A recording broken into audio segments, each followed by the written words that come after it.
I never thought my carefully constructed life as Damien's wife, elegant, educated, and effortlessly composed, could shatter in the span of a single evening. My name is Celeste, and for 8 years I've stood gracefully in the shadow of a man whose influence extends far beyond what most people could ever imagine. But tonight, in the ancient stone depths beneath our estate in Raven's Hollow, I discovered that some invitations come with a price I never knew I'd be willing to pay. What did Damien mean when he whispered that his longtime friend Aurelius would be joining us for a very special tasting, and why did his eyes hold that predatory gleam I'd never seen before? Stay with me, because what unfolded in those candlelit chambers will challenge everything you think you know about trust, desire, and the hidden appetites that simmer beneath the surface of a perfect marriage. Before we dive back in, let us know in the comments where you're watching from. And if this story resonates with you, don't forget to subscribe, because tomorrow's story is something truly special I can't wait to share. Picture a world where every conversation carries the weight of unspoken promises, where crystal wine glasses catch firelight like captured secrets, and where the very air seems thick with anticipation. That's the realm I've inhabited for nearly a decade, moving through it with the practiced grace of someone who learned early that observation often reveals more than participation ever could. My name is Celeste Thornfield, and at 31, I've spent the better part of my adult life as the composed complement to a man whose presence commands attention in any room he enters. If you like the story of our channel, please like the channel. And if you are interested in these stories, join our channel membership.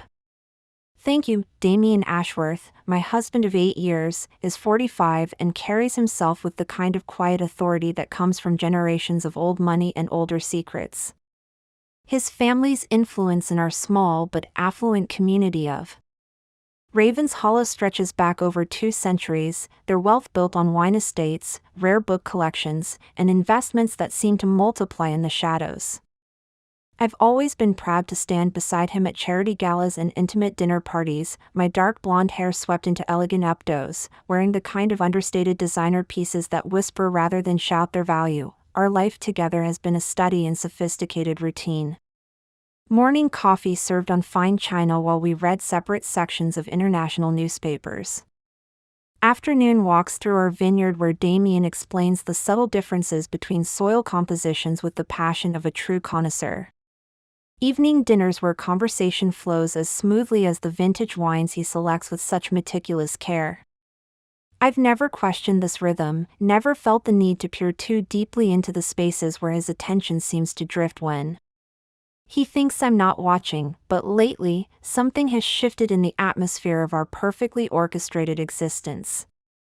Damien has become increasingly fascinated with what he calls his private collection, not just wines, but what he describes as experiences that can only be appreciated by those with truly refined tastes.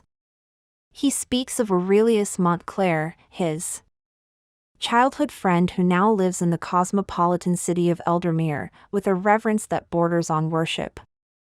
They've maintained their friendship across decades and distance, bound by what Damien describes as a shared understanding of life's more exquisite pleasures. Aurelius visits our estate perhaps 3 times a year, always arriving in his sleek black sedan just as evening shadows begin to lengthen across our property.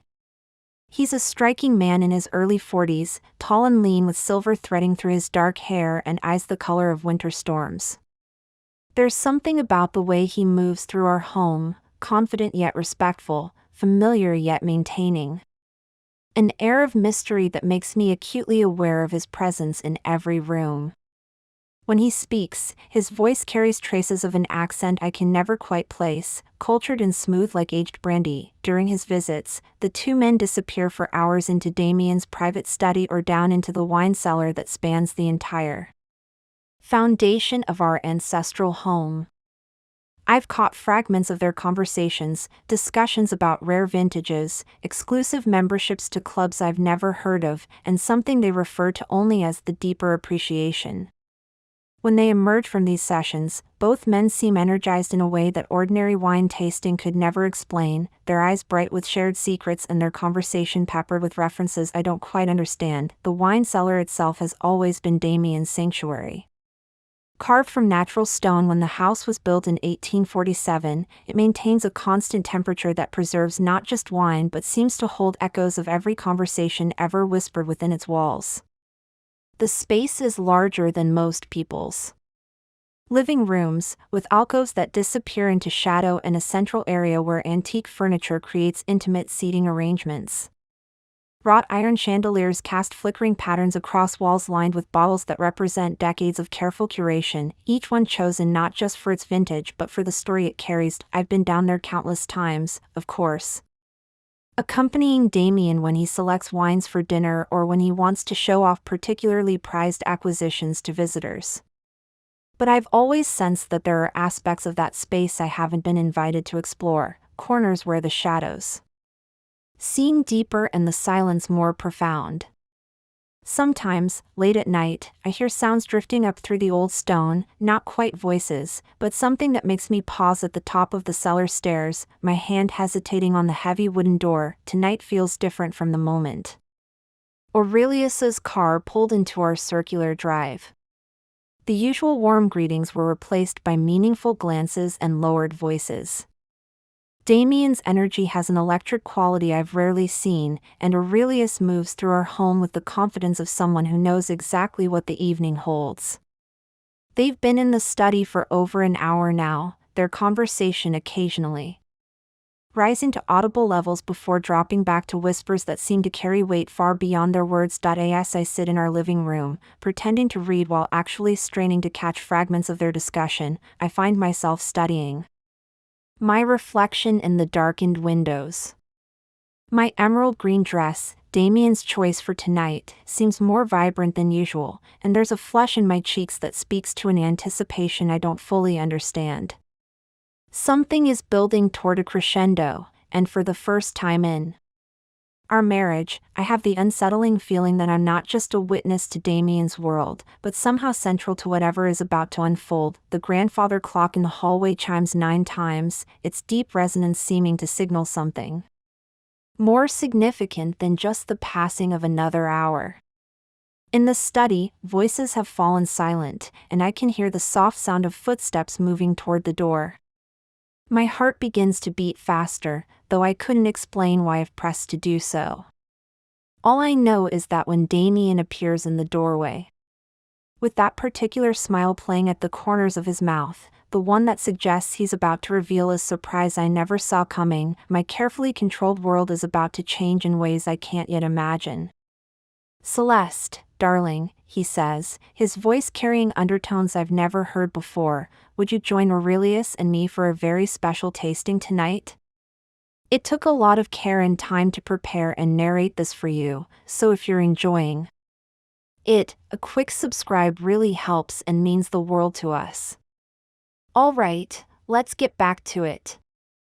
Let me paint you a clearer picture of the world I've inhabited for 8 years, because understanding the foundation makes what's about to crumble all the more devastating. Raven's Hollow isn't just any wealthy enclave, it's the kind of place where old money whispers rather than shouts, where family names carry more weight than bank accounts, and where everyone knows everyone else's business even when they pretend not to. The Ashworth name opens doors throughout our region that most people don't even know exist. Damien's great-grandfather, Aldrich Ashworth, established the family fortune through a combination of shrewd wine investments and what the family politely calls international trade agreements. The truth, as I've pieced together from overheard conversations and carefully guarded family documents, is that the Ashworths have always dealt in exclusivity, rare wines, private clubs, and experiences that money alone cannot purchase. Our estate, Thornfield Manor, sits on 47 acres of carefully manicured grounds that include not just our vineyard but also a private lake, formal gardens, and walking paths that wind through century-old oak trees. The house itself is a testament to Gothic Revival architecture, with its soaring towers, intricate stonework, and windows that seem to watch the surrounding countryside with knowing eyes. It's the kind of home that appears in architectural magazines and serves as the backdrop for sophisticated gatherings where influential people make decisions that ripple far beyond our county lines. I came into this world 8 years ago as Celeste Hartwell, a 23-year-old art history graduate from Millbrook University whose family owned a modest but respected gallery in the arts district of nearby Crescent City. My background was cultured enough to gain entry to the social circles where I first encountered Damien, but humble enough that my presence never threatened the established hierarchy. I was exactly what he needed, intelligent enough to hold meaningful conversations, beautiful enough to complement his public image, and gracious enough to navigate complex social situations without drawing unwanted attention to myself. Our courtship was a study in old-world romance. Damien would arrive at my family's gallery in his vintage Jaguar, always perfectly dressed, always bearing some thoughtful gift, first edition books, rare botanical specimens, or small pieces of antique jewelry. That somehow perfectly matched my personal style. He had an uncanny ability to anticipate my tastes before I'd fully formed them myself, as if he could see possibilities in me that I hadn't yet recognized. The proposal came during a private dinner in the wine cellar of his family's estate, surrounded by bottles that represented centuries of careful curation. He'd chosen a 1962 Chateau d'Yquem, explaining that some things were worth waiting for, worth preserving until the perfect moment arrived. When he knelt among those ancient stones, the ring he offered wasn't just expensive, it was a family heirloom that connected me to generations of Ashworth women who had stood in similar moments, accepting similar promises. Our wedding was exactly what you'd expect from two old families joining forces, intimate enough to feel personal, grand enough to make a statement. The ceremony took place in the estate's private chapel, with reception guests wandering through torchlit gardens while a string quartet played beneath stars that seemed brighter than usual that night. Everything was photographed for society magazines, but somehow Damien managed to keep the most important moments private, creating pockets of genuine intimacy within the larger performance. Married life settled into rhythms that felt both luxurious and strangely predictable. Damien handles all business matters from his study, a room I'm welcome to enter but rarely invited to linger in.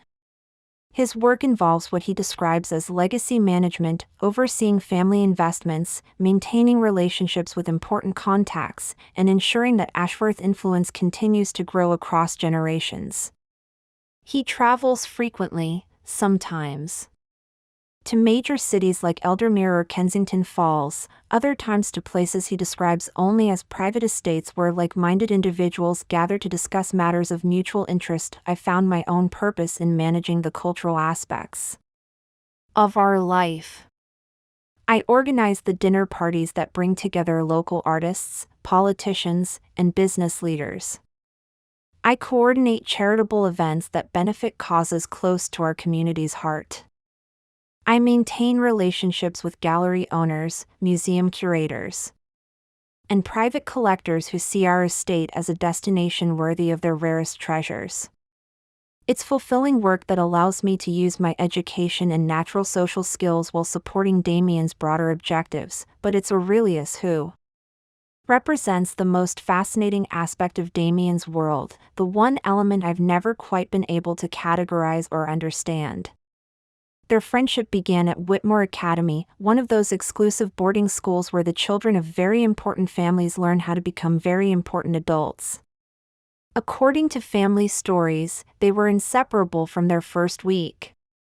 Drawn together by what Damien describes as a shared appreciation for life's more sophisticated pleasures. Aurelius's family background is more mysterious than Damien's. The Montclairs apparently made their fortune in what's diplomatically referred to as international acquisitions, with business interests spanning several continents and industries that seem to shift depending on who's telling the story. What's certain is that Aurelius moves through the world with the confidence of someone who's never encountered a door he couldn't open or a desire he couldn't fulfill. During his visits to our estate, I've observed the dynamic between the two men with growing fascination. They speak in a kind of code, referencing shared experiences and mutual acquaintances with the casual intimacy of people who've explored territories together that most people never even know exist. Their conversations are peppered with mentions of exclusive clubs, private auctions, and invitation-only events that sound like something from another century. The Crimson Circle is hosting again next month, Aurelius might mention over dinner, and Damien's eyes will brighten with interest. The Venetian collection finally became available, Damien might respond, and Aurelius will nod with understanding that clearly goes far beyond simple wine appreciation. I've learned not to ask direct questions about these references, partly because the answers always feel incomplete, but mostly because there's something thrilling about being on the periphery of something so intriguingly mysterious.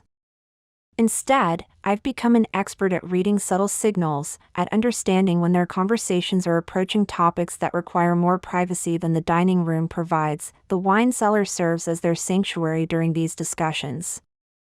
And I've noticed that they always emerge from these sessions with a particular energy that suggests they've been planning something more engaging than simple wine selection. Sometimes I catch them looking at me in a way that makes me wonder if I've somehow become part of whatever they're organizing, though neither has ever said anything to confirm this suspicion. Tonight feels different from the moment Aurelius stepped through our front door. Usually, his visits begin with at least an hour of polite conversation, catching up on mutual friends and sharing stories from his travels. This time, both men seemed barely able to contain their impatience to move beyond social niceties. Their energy has an electric quality that makes the very air in our home feel charged with possibility, and now, as I stand in response to Damien's invitation, smoothing the emerald fabric of the dress he specifically requested I wear tonight, I have the distinct feeling that whatever they've been planning during all those private conversations in the wine cellar is finally about to be revealed. The question that makes my heart race isn't what they want to show me, it's what role they expect me to play in whatever unfolds beneath those ancient stones. The invitation hangs in the air between us like a challenge I'm not sure I understand. But my response comes automatically, years of social conditioning guiding my words before my mind can fully process what's being asked. Of course, I hear myself saying, my voice steadier than the rapid beating of my heart. I'd be delighted to join you both. But even as I speak, something in Damien's expression shifts, a subtle tightening around his eyes that suggests my eager acceptance has surprised him somehow. It's as if he expected resistance, or perhaps hesitation, and my immediate agreement has accelerated whatever timeline he and Aurelius had constructed for this evening. They exchange one of their loaded glances, the kind of wordless communication I've witnessed countless times but never been invited to decipher. Wonderful, Aurelius says, rising from the leather armchair where he's been sitting with the casual elegance of a man who's never doubted his welcome anywhere. His voice carries that subtle accent that becomes more pronounced when he's particularly pleased about something. I've been looking forward to sharing this particular experience with someone who truly appreciates the finer things in life. The way he says this particular experience sends an unexpected shiver through me, though I couldn't explain why I've pressed. There's something in his tone that suggests we're not simply going to examine a few bottles of vintage wine and discuss their provenance over crystal glasses. The anticipation in both men's demeanor feels too intense, too focused, for something as routine as wine tasting. As we move toward the cellar entrance, I notice details I've somehow overlooked during all my previous visits to this part of the house. The hallway leading to the cellar door is lined with portraits of previous Ashworth generations, their painted eyes seeming to follow our progress with knowing expressions. The wooden door itself, which I've always thought of as simply old and substantial, reveals intricate carvings in the lamplight, symbols and patterns that look almost ritualistic in their complexity. Damien's hand finds the small of my back as he guides me toward the stairs, his touch more possessive than usual, as if he's claiming ownership before we descend into his domain. I should mention, he says, his voice carefully casual, that tonight's tasting involves a very rare vintage. Something Aurelius has been saving for a particularly special occasion. How rare? I ask, though the question feels inadequate somehow. Like I'm missing the real significance of what he's telling me. Let's say it's not something that can be purchased through conventional means, Aurelius interjects, his smile carrying implications I can't quite grasp. It requires a very specific set of circumstances to properly appreciate its qualities. The stone steps leading down into the cellar seem narrower than usual, the walls pressing closer as we descend. I've always found something romantic about this underground space, with its ancient stonework and flickering shadows, but tonight, the atmosphere feels different, heavier, more charged with unspoken possibilities.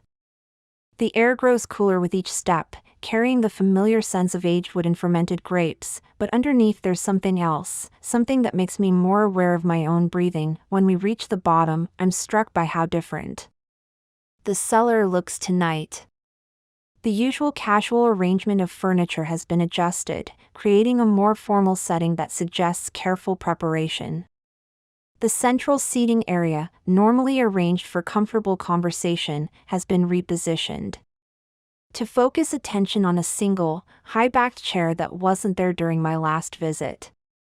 The wrought iron chandeliers have been supplemented with additional candles, creating pools of warm light separated by deeper shadows that seem to pulse with their own energy. You've rearranged things, I observe, though the statement comes out more like a question.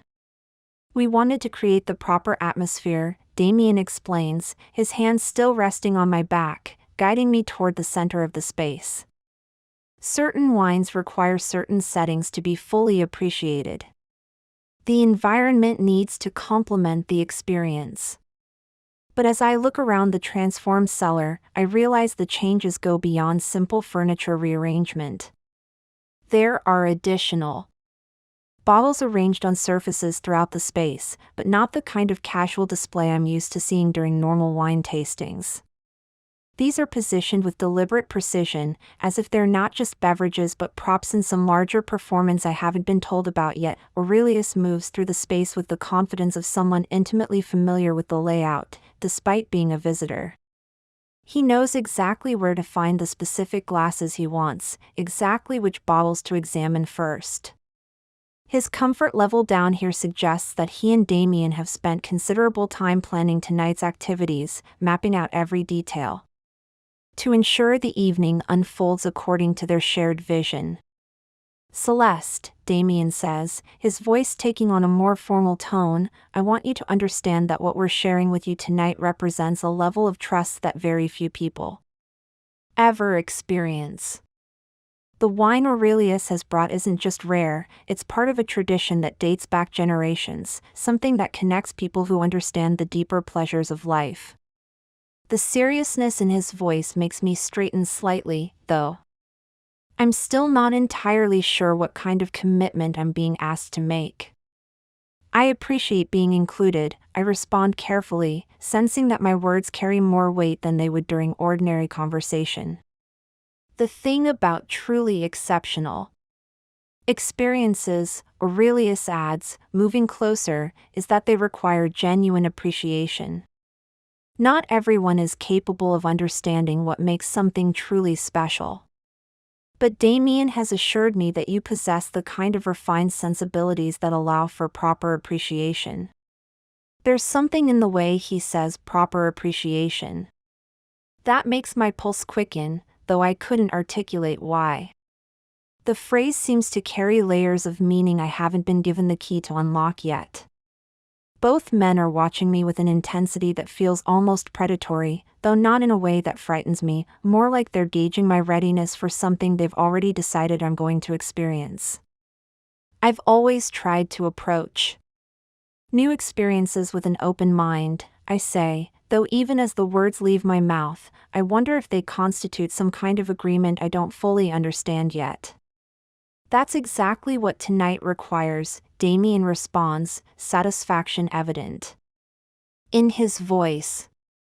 An open mind and a willingness to let yourself be guided by people who understand the subtleties involved. The wine cellar, which has always felt like a romantic retreat, now feels like a stage where I'm about to give a performance I haven't rehearsed. The shadows cast by the flickering candles seem to move with purpose, creating an atmosphere that's both intimate and slightly overwhelming.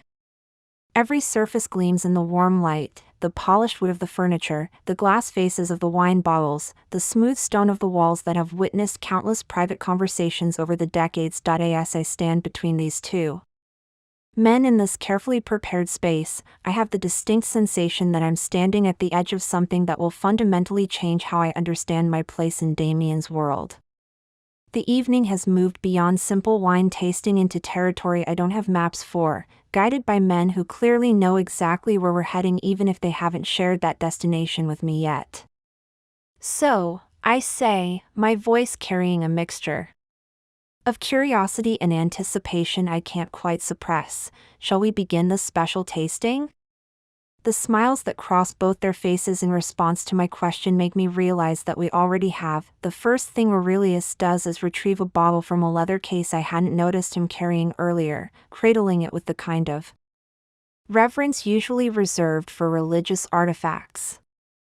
The glass is so dark it appears almost black in the candlelight, and there's no label, just a small wax seal embossed with a symbol I don't recognize. As he holds it up for us to see, the liquid inside seems to move with unusual viscosity, catching the flickering light in ways that make it appear almost alive.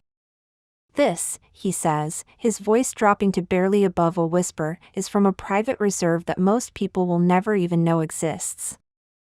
The vineyard where it originated was lost to time over a century ago, and only 7 bottles remain in the world. Tonight, we open the 6th. Damien moves behind me, his presence a warmth I can feel through the silk of my dress. The last person to taste this particular vintage, he murmurs near my ear, described it as transcendent, life-changing, an experience that redefined their understanding of pleasure itself. There's something hypnotic about watching Aurelius prepare the wine. His movements are deliberate, almost ceremonial, as he selects an antique corkscrew from the array of tools laid out on the central table. The metal gleams like silver in the candlelight, its handle worn smooth by generations of use. When he begins to open the bottle, the cork yields with a soft sigh that seems to release more than just trapped air. The entire cellar fills with an aroma unlike anything I've ever encountered. It's not simply the scent of wine. There are layers beneath the obvious notes of dark fruit and aged oak, something earthier, more primal, that makes my pulse quicken without conscious thought.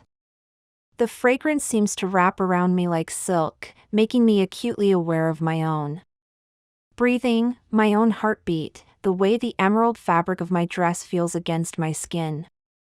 The aroma alone is intoxicating. I breathe, surprised by how husky my own voice sounds. That's just the beginning, Damien responds, his hands settling on my shoulders. This wine was created using techniques that have been lost for generations. Methods that understood the connection between what we consume and what we become. Aurelius pours 3 glasses with movements that resemble ritual more than simple beverage service. The wine flows like liquid velvet, so dark it seems to absorb light rather than reflect it. He hands the first glass to me, his fingers brushing mine in a contact that lasts just a moment longer than necessary. The crystal is warm against my palm, as if the wine itself is generating heat. Before we taste, Aurelius says, raising his own glass, it's important to understand that this experience requires complete openness. No reservations, no holding back. The wine reveals its secrets only to those willing to surrender their preconceptions about what pleasure can be.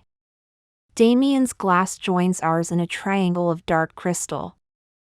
To new discoveries, he says, his eyes meeting mine with an intensity that makes my breath catch. To trusting in experiences that push beyond conventional boundaries. The toast feels Like a covenant I'm entering without fully understanding its terms, but the atmosphere in the cellar has become so charged with anticipation that questioning anything seems impossible.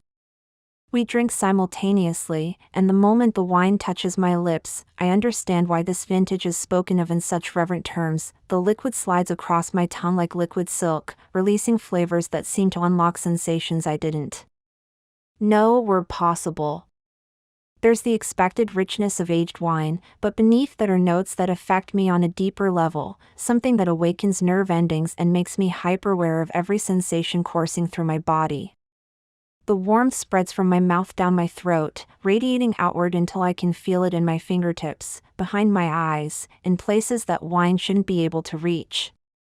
My God, I whisper, though I'm not sure if I'm responding to the wine itself or the way it's making me feel. The effect intensifies, Aurelius says, watching my reaction with obvious satisfaction. This particular vintage was aged in barrels made from wood grown in very specific soil conditions. The fermentation process included elements that most modern vintners would consider unconventional. I take another sip, larger this time, and feel the warmth spreading deeper into my system. The candlelit cellar seems to grow more vivid around me, the shadows richer, the stone walls more textured, the air itself more substantial. I'm becoming aware of details I hadn't noticed before, the way the light catches the silver threads in Aurelius's dark hair, the precise cut of Damien's shirt across his shoulders, the rhythm of my own breathing as it synchronizes with some deeper pulse I can feel thrumming through the ancient stones beneath our feet. How do you feel? Damien asks, moving closer so that I can sense his body heat through the space between us. Different, I answer honestly, because there's no other way to describe the sensation of boundaries dissolving, of normal inhibitions loosening like silk scarves slipping from careful knots. Like I'm more aware of everything, including myself. That's exactly right, Aurelius confirms, refilling our glasses with movements that seem almost choreographed. This wine doesn't just affect taste, it heightens all the senses, removes the filters that usually dim our perception of what's possible. The second glass goes down more easily, the mysterious vintage becoming familiar on my tongue even as its effects deepen throughout my system. I find myself studying both men with new appreciation, noticing things about them I've somehow overlooked. Despite years of familiarity, the way Damien's eyes have darkened with something that goes beyond simple pleasure in good wine. The way Aurelius moves through the space with the confidence of someone who's orchestrated evenings like this before. There's something you should know, Damien says, setting down his glass and moving to stand directly in front of me. This particular wine was created for very specific purposes. It's not just about taste, it's about creating the right conditions for experiences that require complete trust. What kind of experiences? I ask, though I'm beginning to suspect the answer will challenge everything I thought I knew about my husband's world. The kind that most people only dream about, Aurelius responds, his voice carrying promise and warning in equal measure. The kind that change how you understand pleasure, how you see your own capabilities, how you experience connection with others who share your refined sensibilities. The wine has created a haze around the edges of my consciousness, not clouding my thoughts but rather sharpening them in directions I hadn't expected. I feel more present in my own body than I have in years, more aware of desires I've kept carefully controlled, more curious about possibilities I've never allowed myself to seriously consider. Tonight, Damien continues, we want to share something with you that goes beyond ordinary experience. Something that will deepen the connection between all three of us in ways that conventional relationships rarely achieve. As he speaks, I realize that the careful preparation of the cellar, the specific choice of wine, the formal atmosphere they've created, none of it was random. This entire evening has been orchestrated to bring us to this moment, where I stand between two men who clearly have plans for the night that extend far beyond wine appreciation. The realization should probably frighten me, but the vintage coursing through my system has replaced fear with curiosity, caution with anticipation. What exactly are you asking me to do? I hear myself say, my voice steadier than it has any right to be given the circumstances, the smiles that cross both their faces. Tell me that this question was exactly what they were waiting for. Damien's answer comes not in words but in action. He steps behind me, his hand settling on my waist with a possessiveness I've never felt from him before, while Aurelius moves to face me directly. The triangle we form feels deliberate, choreographed, as if they've discussed this exact positioning during one of their many private conversations in this very space. What we're asking, Aurelius says, his storm gray eyes locked on mine, is for you to trust us completely. To let yourself experience something that goes beyond the boundaries of conventional marriage, conventional friendship, conventional pleasure. The words hang in the air between us, their meaning unmistakable even through the wine-induced haze that softened the edges of my usual caution.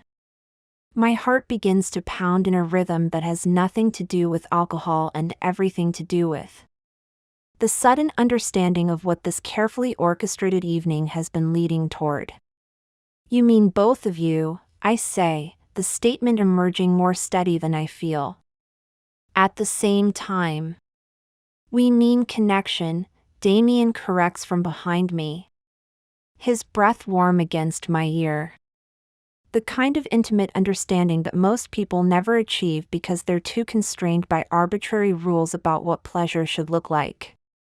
Aurelius reaches out to brush a strand of my hair away from my face, his touch gentle, but unmistakably possessive. Your husband has told me so much about you over the years, Celeste. Your intelligence, your grace, your hidden depths that rarely get to surface in the polite world you both inhabit.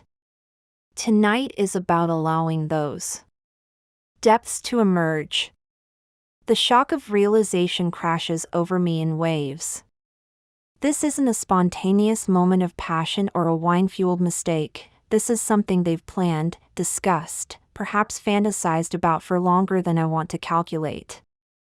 The special wine, the rearranged furniture, Aurelius's perfectly timed visit, even the specific dress Damien asked me to wear, every detail has been orchestrated to bring us to this moment.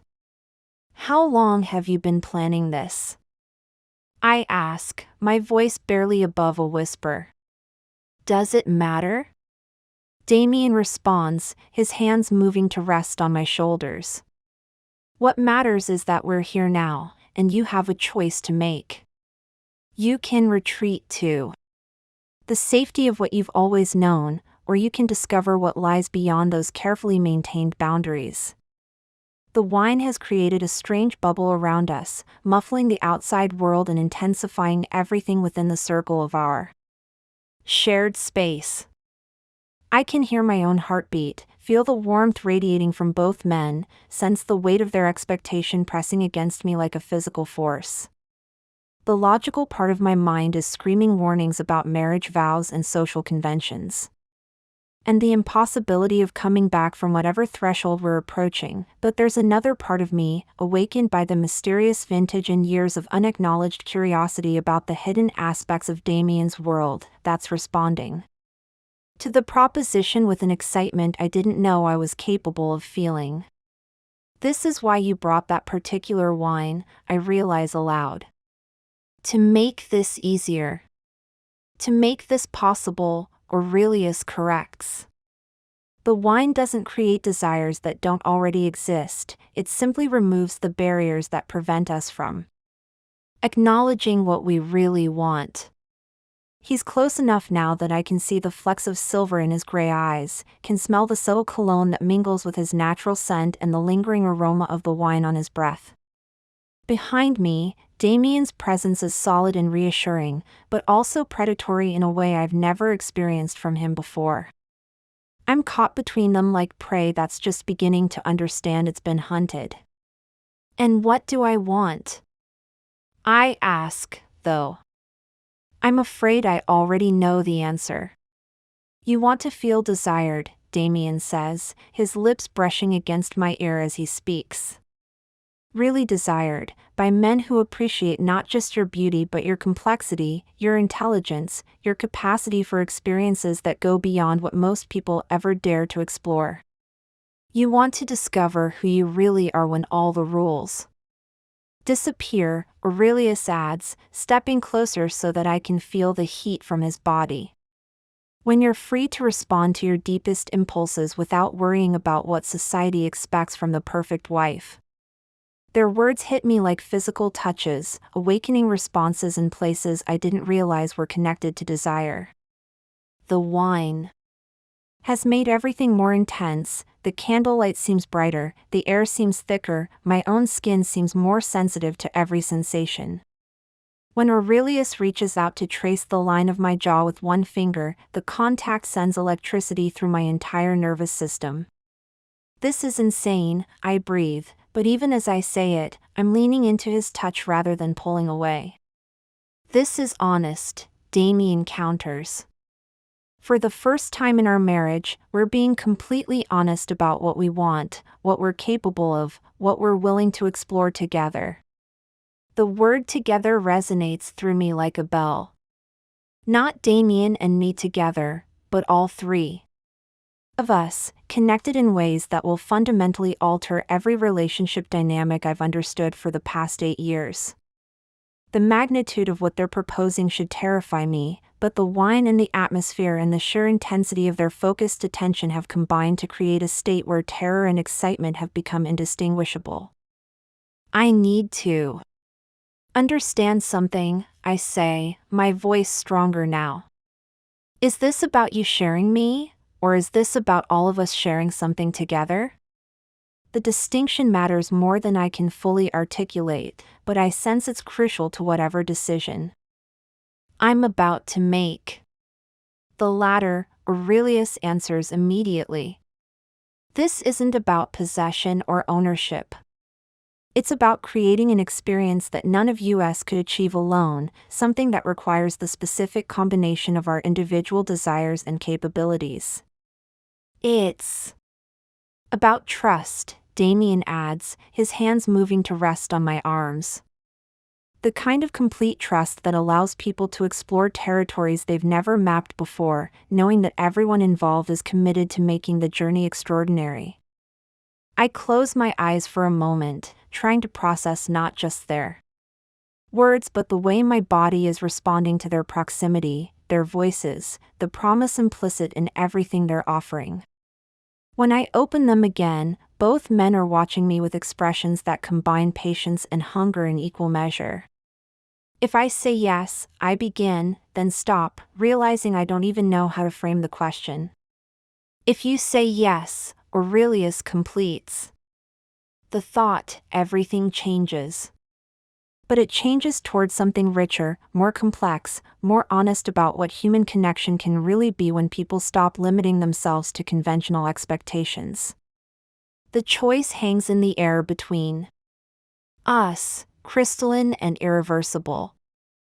I can feel the weight of it, the way this single decision will redefine not just this evening but the entire trajectory of my relationship with Damien, my understanding of myself, my place in the sophisticated world I've been observing from the margins for so long. In the silence that follows, I realize that my answer has already formed itself somewhere deeper than conscious thought, in the part of me that's been awakened by the mysterious wine and the promise of experiences I've only ever glimpsed in the shadows of overheard conversations. Show me, I whisper, and with those 2 words, everything I thought I knew about my life begins to dissolve. The moment my whispered consent leaves my lips, something fundamental shifts in the atmosphere of the cellar. The careful restraint both men have maintained throughout the evening dissolves, replaced by a focused intensity that makes the air itself feel electric. Aurelius's eyes darken with satisfaction while Damien's hands tighten on my shoulders, and I realize that crossing this threshold means there's no possibility of retreat. Aurelius moves first, closing the remaining distance between us until I can feel the warmth of his body through the fabric of his perfectly tailored shirt. His hand cups my face with surprising gentleness, thumb tracing along my cheekbone as he studies my expression with the attention of someone memorizing a moment. He's been anticipating for far longer than I want to contemplate.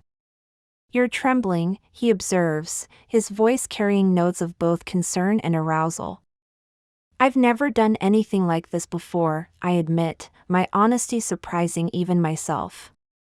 The wine has stripped away layers of social pretense I didn't even realize I was carrying, leaving me more vulnerable and more authentic than I've been in years. "We know," Damien says from behind me, his breath warm against my neck. "That's part of what makes this so extraordinary. We get to be your guides into territory you've never explored." His words send a shiver through me that has nothing to do with the cool temperature of the stone cellar. The idea of being guided, of surrendering control to these two men who clearly understand desires I'm only beginning to acknowledge, creates a mixture of anticipation and nervous excitement that makes my pulse race. Aurelius leans closer, his lips nearly brushing mine as he speaks. "The key is to stop thinking and start feeling. Let your body tell you what it wants instead of letting your mind catalog all the reasons you should resist." When he finally kisses me, it's with a deliberateness that makes clear this isn't a moment of passion overwhelming good judgment. This is a conscious choice to step into forbidden territory with full awareness of the consequences. His lips are warm and insistent, tasting of the mysterious wine and something uniquely his own. The kiss deepens gradually, giving me time to adjust to the reality of being intimate with someone other than my husband while my husband's hands rest possessively on my body. The cognitive dissonance should be overwhelming, but instead I find myself responding with an eagerness that surprises me. When Aurelius's tongue meets mine, I don't pull away, I lean into the contact, my body apparently more ready for this exploration than my mind had been willing to admit. Damien's lips find the sensitive spot where my neck meets my shoulder, his familiar touch now carrying new significance in this transformed context. I've felt his mouth on my skin countless times over 8 years of marriage, but never while another man's hands were exploring the curve of my waist, never while conscious that I'm being shared between two sets of desires that have been coordinating for my pleasure. "How does it feel?" Damien murmurs against my throat, his question carrying genuine curiosity about my psychological state as much as my physical responses. "Overwhelming," I breathe, though the word doesn't capture the complexity of sensations coursing through me. Like I'm discovering parts of myself I didn't know existed. Aurelius's hands have found the zipper of my emerald dress, his fingers working with practiced skill while maintaining eye contact that makes each small adjustment feel like a question I'm answering with my continued participation. The silk slides down my shoulders like water, pulling around my waist and leaving me exposed in ways that go far beyond simple nudity. "Beautiful," he says, the single word carrying reverence that makes me feel like art being properly appreciated. For the first time. Even more stunning than Damien's descriptions. The revelation that they've discussed my body, that Damien has shared intimate details about me with his friend, should probably upset me. Instead, it sends a thrill through me that I don't entirely understand.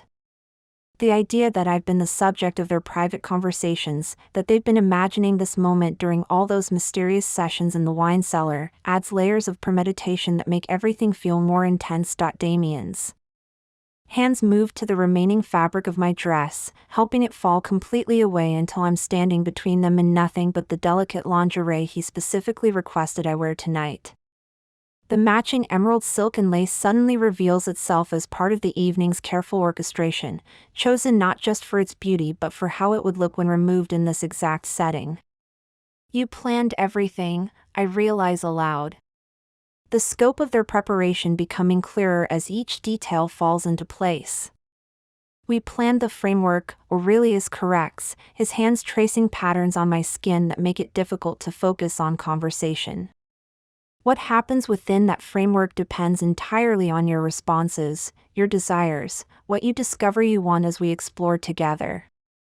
The distinction matters more than I initially realize. They haven't scripted my seduction, they've created optimal conditions for authentic discovery of what I'm capable of feeling, what boundaries I'm willing to cross, what pleasures I'm ready to claim for myself. When Damien's fingers work at the clasp of my bra, the sensation of his familiar touch, combining with Aurelius's unfamiliar caresses, creates a sensory overload that makes rational thought increasingly impossible. The wine's effects have deepened, creating a haze where physical sensation becomes the primary source of information about what's happening to me. I want you to tell us what feels good, Damien instructs, his voice carrying the authority I'm used to hearing in his business dealings but now directed toward orchestrating my pleasure. Don't think about what you should want, just tell us what you actually want. The request requires a level of honesty I've never practiced, even in our most intimate moments as a married couple. But something about the combination of the wine, the atmosphere, and the surreal nature of being desired by two men simultaneously makes that honesty feel not just possible but necessary. I want to feel desired by both of you, I hear myself saying, the words emerging from some deeper place. Then conscious decision. I want to know what it's like to be the center of attention for two people who understand pleasure in ways I'm just beginning to discover. Aurelius's smile in response to my confession carries satisfaction and promise in equal measure. Then, that's exactly what you'll experience, he says, his hands moving with increased confidence across skin that's becoming more sensitive with each passing moment. The ancient stones of the cellar seem to pulse with energy as old as the building itself, as if these walls have witnessed similar moments of transformation and surrender across the generations of Ashworth family history.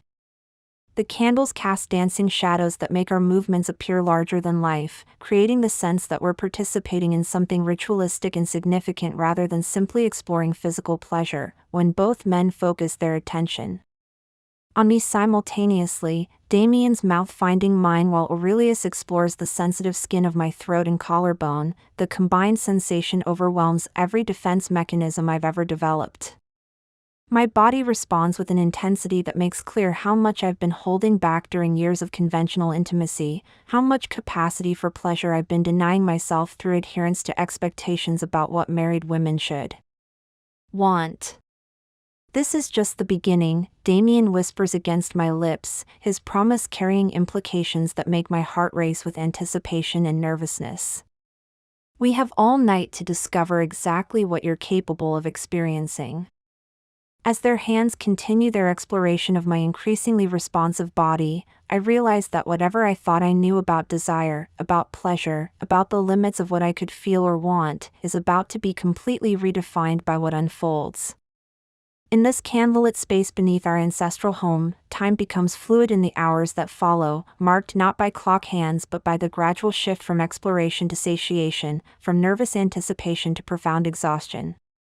When we finally separate, my body feels like it belongs to someone else entirely, hypersensitive and simultaneously drained, awakened to sensations I never knew were possible yet overwhelmed by the intensity of what I've experienced. The wine cellar, which had felt like a sanctuary of pleasure just hours ago, now seems almost sacred in its aftermath.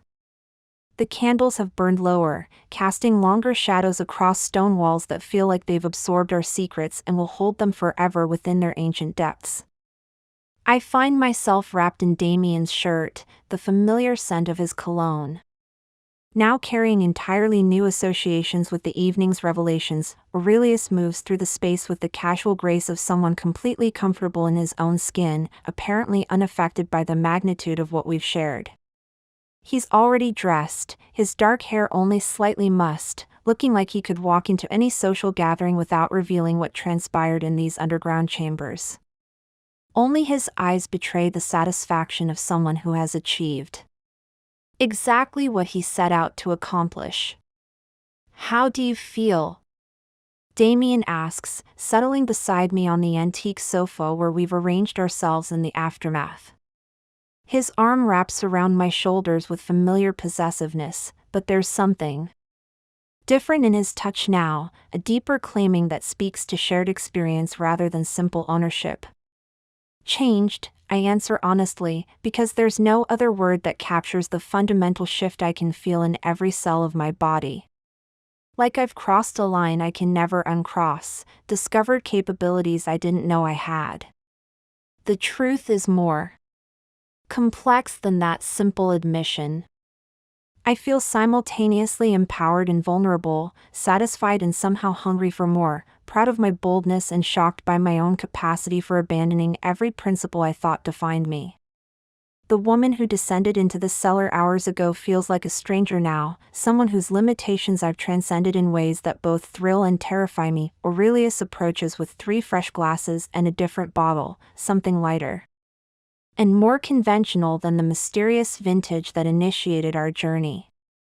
Integration, he says, pouring amber liquid that catches the candlelight like liquid gold. The most important part of any transformative experience is processing what it means, how it changes your understanding of yourself and your relationships. I accept the glass gratefully, though my hands are still trembling slightly with residual sensitivity. The wine, if it can be called something so ordinary, tastes crisp and clean, washing away the lingering effects of whatever potent vintage had lowered my inhibitions and opened doorways I hadn't known existed within myself. This isn't the first time you've done this, I observe, looking between both men with newfound clarity.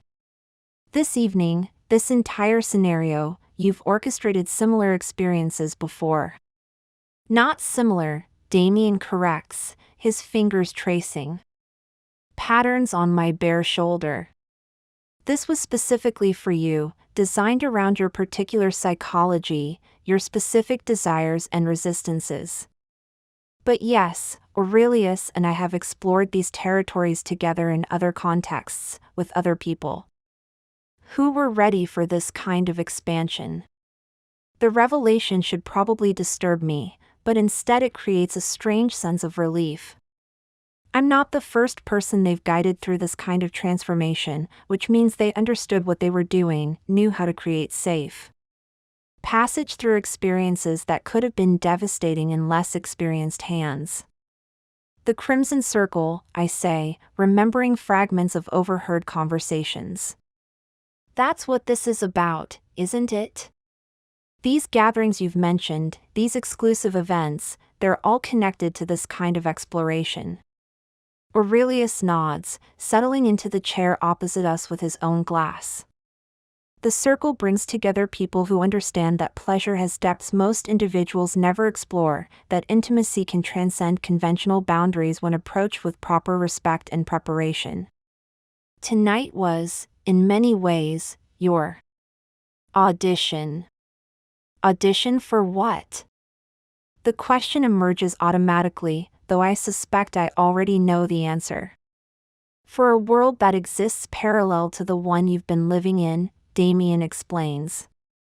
A community of people who've chosen to expand their understanding of what human connection can be, what experiences are possible when you're not constrained by ordinary social expectations. I think about the careful preparation that went into this evening, the specific wine chosen to facilitate my journey, the way both men seemed to understand exactly how to guide me through territory I'd never navigated. The sophistication of their approach suggests an entire network of people who've developed expertise in these kinds of transformations. And if I want to explore that world further? I ask, surprising myself with the directness of the question. Then doors will open, Aurelius responds, his smile carrying promise and warning in equal measure. But understand that once you've been initiated into these circles, there's an expectation of discretion, of commitment to the community's values and protection of its secrets. The weight of what he's describing settles over me like a silk cloak, luxurious and beautiful, but also binding in ways I'm still learning to understand. I'm being offered entry into a hidden society that operates according to rules I don't fully comprehend yet, built around pleasures I've only begun to discover. What would that look like practically? I press, needing to understand the full scope of what I'm considering. Gatherings, Damien says. Private estates where like-minded couples and individuals explore various forms of connection and pleasure. Educational sessions about tantric practices, advanced intimacy techniques, psychological approaches to expanding sexual boundaries. Travel to international locations where these communities intersect.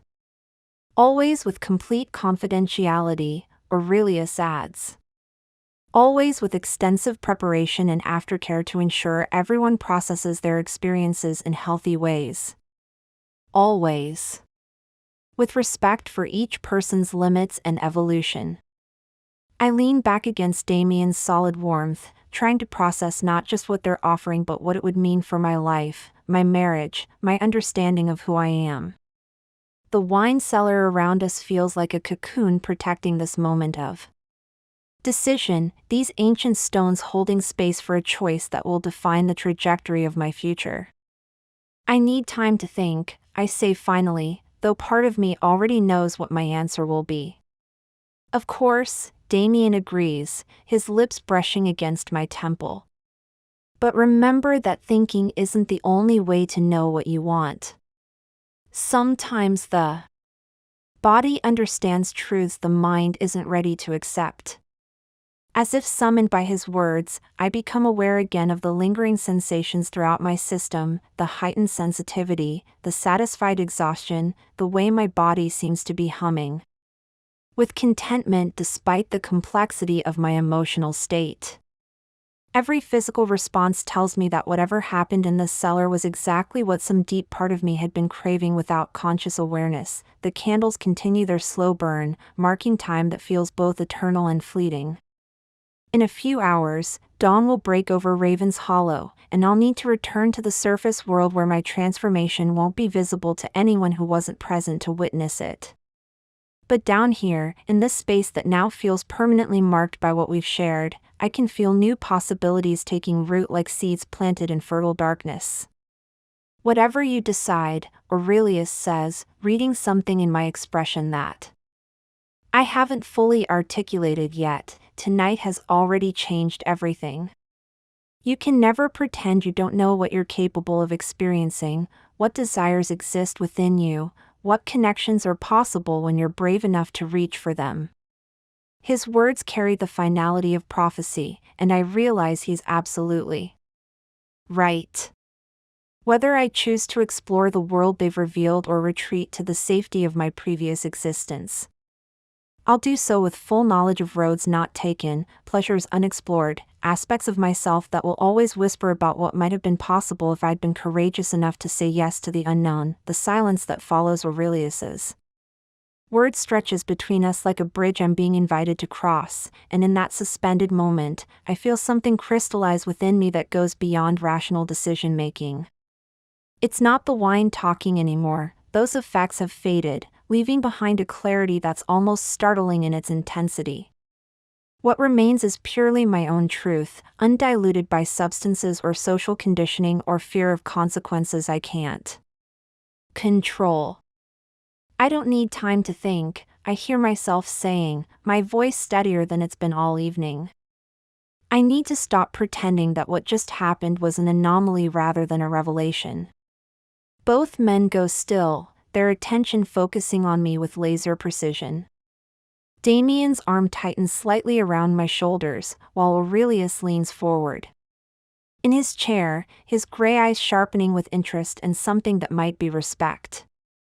What are you saying, exactly? Damien asks, though I can hear in his voice that he already knows. I'm saying that for the first time in my adult life, I feel like I've encountered my authentic self, I continue, the words flowing with surprising ease now that I've stopped fighting them. Not the version of me that learned to be the perfect wife, or the polished hostess, or the woman who always says the appropriate thing at the appropriate time. The real me, the one who apparently has desires and capabilities I've been suppressing for years. I shift positions so I can look directly at both of them, suddenly needing them to understand the full scope of what's happening inside me. When you asked if I wanted to explore this world further, my immediate response was to stall, to buy time to think through all the logical objections and potential consequences. But that's exactly the kind of overthinking that's kept me from living authentically up until tonight. Aurelius sets down his glass with deliberate care, his movements betraying none of the satisfaction I know he must be feeling. And what does authentic living look like for you now? The question cuts straight to the heart of what I'm wrestling with, forcing me to articulate desires I'm still learning to recognize. It looks like admitting that I've been hungry for experiences like this without even knowing what this was. It looks like acknowledging that my marriage, wonderful as it is in many ways, has only shown me a fraction of what I'm capable of feeling or experiencing with another person. I glance at Damien, watching for any sign that my honesty is hurting him, but instead I see something like pride flickering in his dark eyes. It looks like being brave enough to follow curiosity instead of always choosing safety. There's something else, Damien says quietly, his voice carrying undertones I can't quite read. Something we haven't told you yet about why tonight was so important, why your response matters beyond just your own personal journey. A flutter of nervousness moves through me, but it's different from the anxiety I felt earlier. This feels more like anticipation, the recognition that there are still layers to this revelation I haven't uncovered yet. The Crimson Circle operates on principles of reciprocity, Aurelius explains, his tone taking on the formal quality I've heard when he discusses business matters.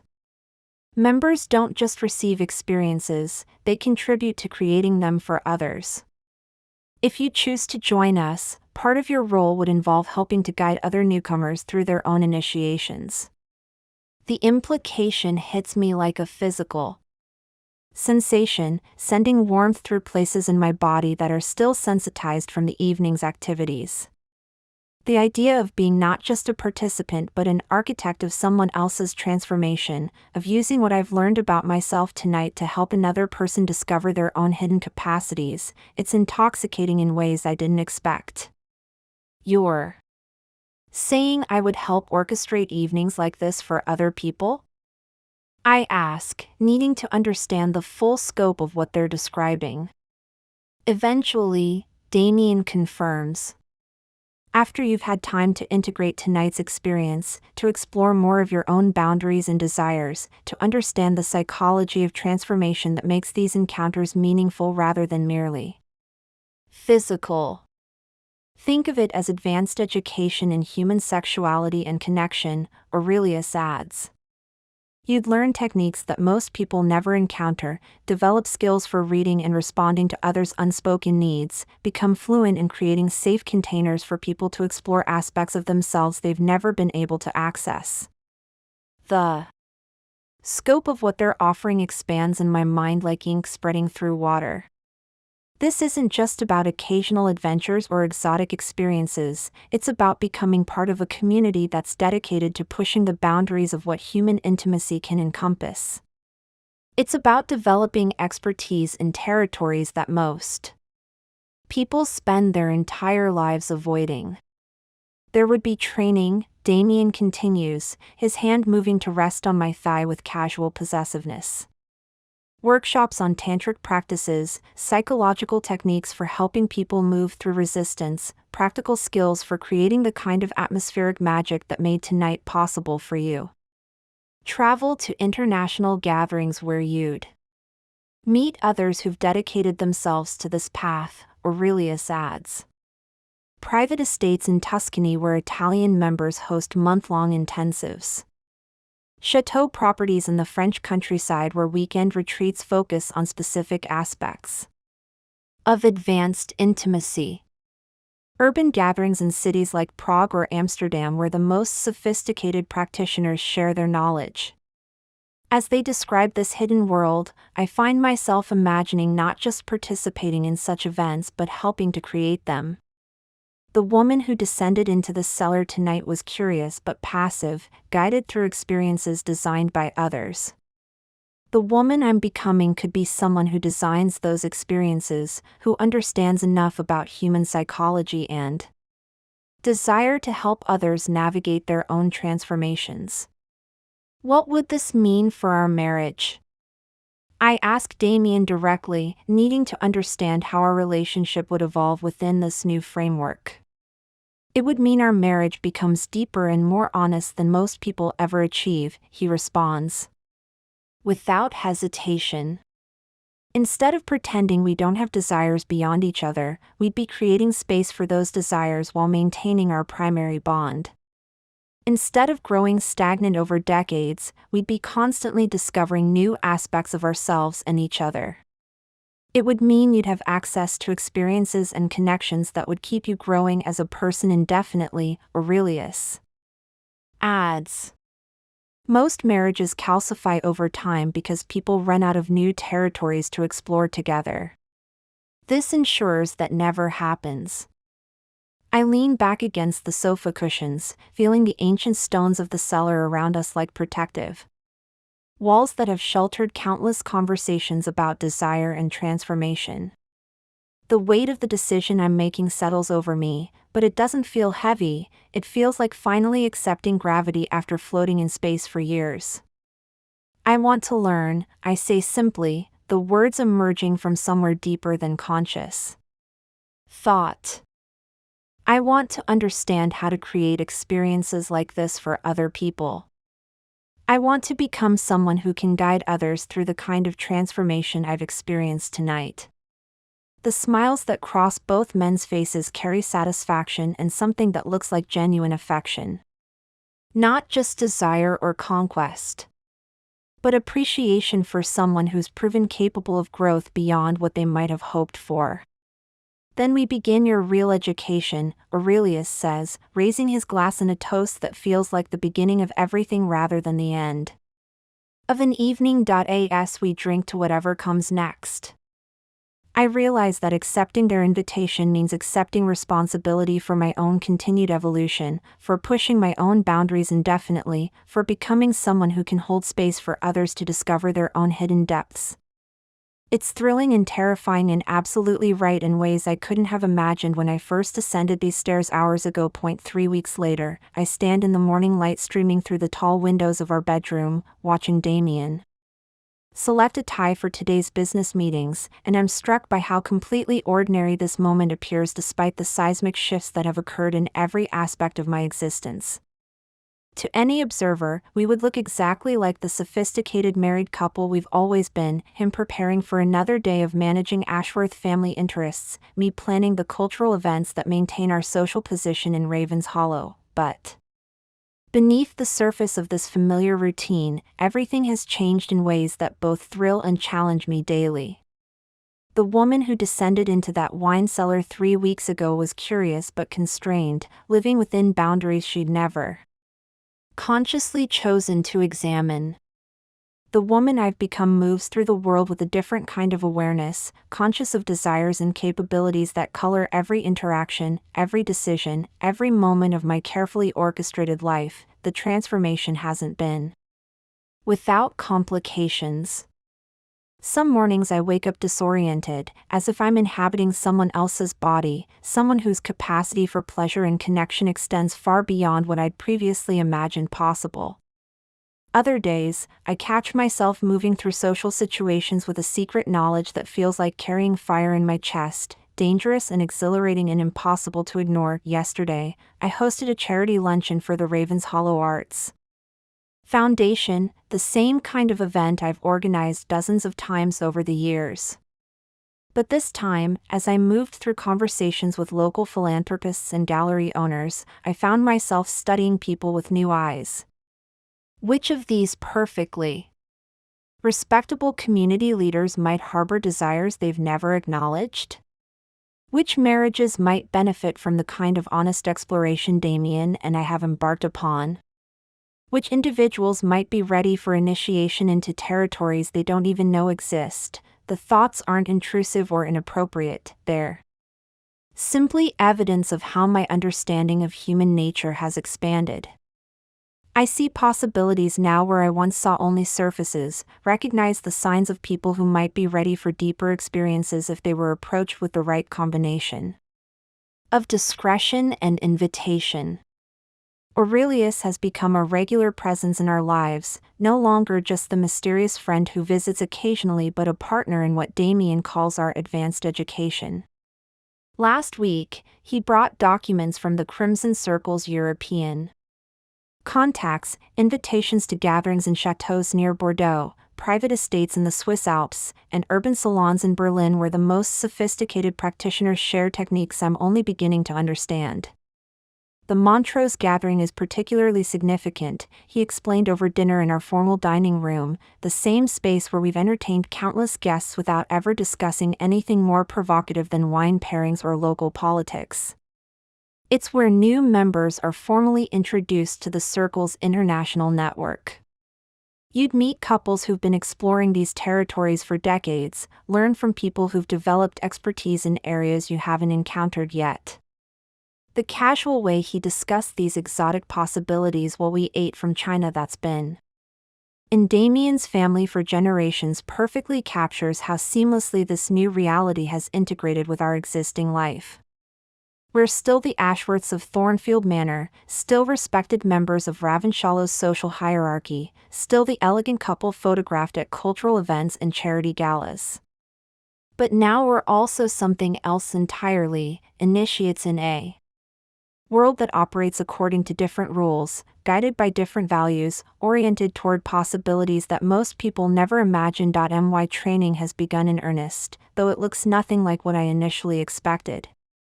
Rather than explicit instruction in sexual techniques, most of my education focuses on psychology and atmospheric creation.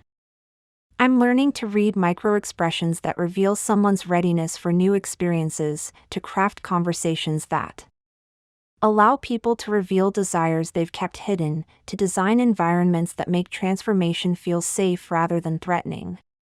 The physical aspects are actually the easiest part, Damien explained during one of our evening discussions in his study, the same room where he and Aurelius spent so many hours planning my own initiation. What requires real skill is understanding how to guide someone through psychological barriers, how to create trust deep enough for authentic vulnerability, how to ensure that expansion feels nurturing rather than overwhelming.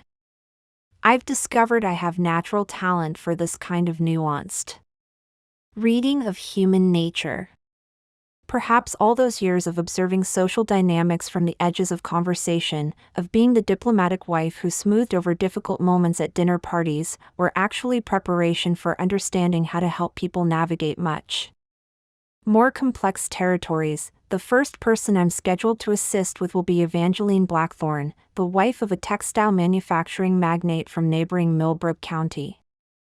According to Aurelius, she's been circling the edges of the circle for months, attending cultural events where members casually assess potential candidates, dropping hints about her interest in unconventional experiences during conversations at museum galas and private art viewings. She's intellectually ready, he told us last week, but she'll need careful guidance through the emotional aspects. Her marriage is solid but unexplored, her desires awakened but unfocused. Someone with your combination of sophistication and recent transformation would be ideal for helping her take the next steps. The prospect of guiding someone else through a version of what I experienced in the wine cellar creates anticipation that's almost physical in its intensity. Not just because I'm curious about Evangeline's specific journey, but because I'm eager to test my developing skills, to discover whether I can create for someone else the kind of safe passage through transformation that Damien and Aurelius created. For me, this morning, as I select jewelry for today's gallery opening, an event where Evangeline will be among the guests, I'm acutely aware that I'm not just choosing accessories but preparing for a kind of performance. Every detail of my appearance, every word I speak, every gesture I make will be calibrated to communicate sophistication, trustworthiness, and the subtle suggestion that extraordinary experiences are possible for those brave enough to reach for them. The emerald earrings I choose catch the light like the wine that initiated my own transformation, reminding me of how much can change in a single evening when the right elements combine with perfect timing. Tonight, I might help someone else discover capabilities they never knew they possessed, desires they've been suppressing, connections that could redefine their understanding of pleasure and intimacy. As I fasten the earrings, I catch my reflection in the antique mirror that's hung in this bedroom for generations of Ashworth women. The face looking back at me is recognizably my own, but there's something different in the eyes, a depth and confidence that wasn't there a month ago, a knowledge of territories explored and capabilities claimed. Downstairs, I can hear Damien finishing his preparations for the day, the familiar sounds of a life that continues its elegant rhythms while accommodating revolutionary changes. In a few hours, Aurelius will join us for the gallery opening, the three of us moving through Ravensshallow's cultural elite with the easy sophistication we've always displayed, but now carrying secrets that add electricity to every interaction. The woman in the mirror smiles back at me, and in that expression I see not just satisfaction with what I've discovered about myself, but anticipation for all the discoveries still to come. Tonight could be the beginning of someone else's transformation, and I get to be the guide who helps them navigate their first steps into a world where pleasure has no limits and connection knows no conventional boundaries. The thought sends familiar warmth through my body, reminding me that some hungers, once awakened, only grow stronger with feeding. Coming up next, you'll see 2 more stories we handpicked just for you. If this one struck a chord, you're going to love what's next. Tap to keep the journey going.